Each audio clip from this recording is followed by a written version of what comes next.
Ivan, the remarkable true story of the shopping mall gorilla, written by Catherine Applegate, illustrated by G. Brian Carras. Catherine Applegate took this nonfiction story and wrote a novel that's fictionalized about the same gorilla, written from his point of view, and she won the Newbery Medal for it, which is one of the top honors you can get for children's literature. There's our title page.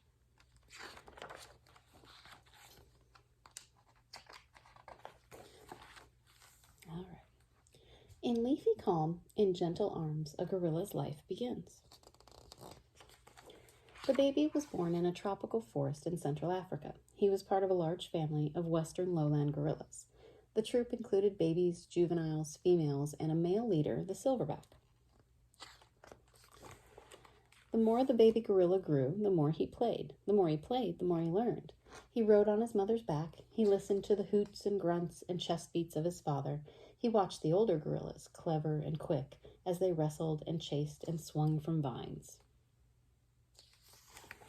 He did not learn about humans until it was too late. Poachers with loud guns and cruel hands stole the little gorilla and another baby.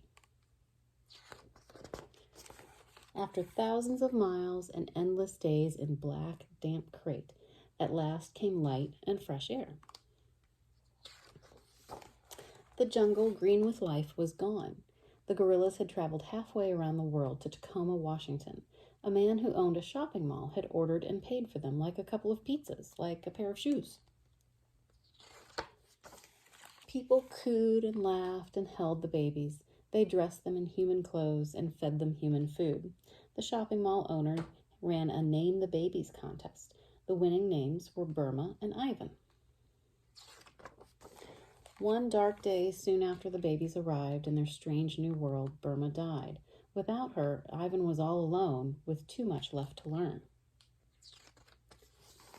While he was little, Ivan was cute and cuddly. For 3 years, he lived in a home like a human child. He slept in a bed. He went to baseball games. He held babies and rode on a motorcycle.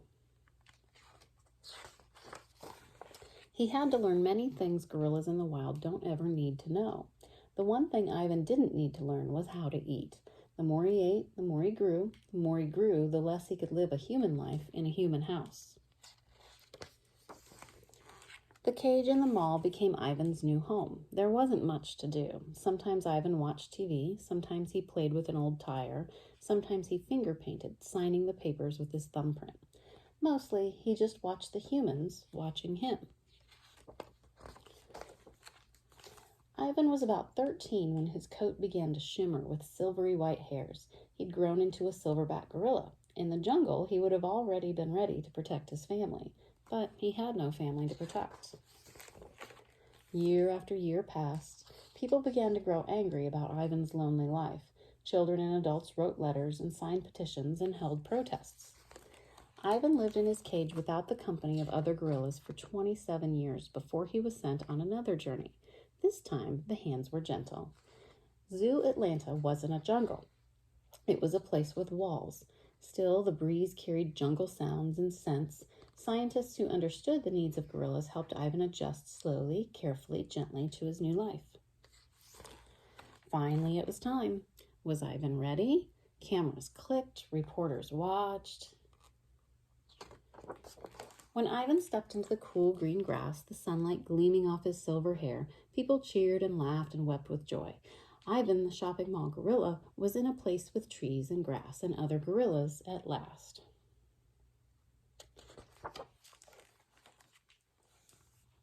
In leafy calm, in gentle arms, a gorilla's life began again. There he is. We've got other pictures in here. There he is with Burma. There he is when he was older. I think we have one of his paintings on that page. And then on the back of the book, you've got another picture of him at the zoo, or at the shopping mall.